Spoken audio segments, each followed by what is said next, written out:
after ng dagat, nagpunta sa kainan, at syempre, magpeperya naman. So, ka-fasting, dito pa rin to sa Lingayen at yan po yung kanilang park. At nandito na kami sa kanilang bayan. Ayan pong mga nakikita nyong kubol dyan ay tinatayo tuwing night market. So, napakarami pong paninda dito. At happy na naman ang pamangkin ko. Nakita niya kasi yung Ferris wheel. At yan na nga. Nagperya na kami. Kita naman may mga rides po dyan at may mga palaruan. Siyempre, ikot-ikot, tingin-tingin, at kung ano yung pwede nating malaro.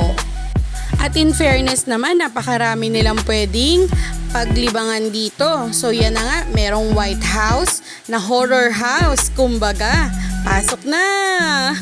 At meron din syempre itong mga palaro gaya ng baril-barilan na kailangan mong tamaan niya ang mga bola. At iyan po ang paborito ng aking housemate. Kitang-kita naman, praktisado na. Oh, nakapalya. 30 pesos po yan sa 10 bullets. At yan na nga, nag-enjoy talaga siya. Oh, yung buong hilera ng nasa taas, uubusin niya daw po yan. Oh, diba? Panis, isa pa daw po. Sige pa, sige pa. Sige nga ka-fasting.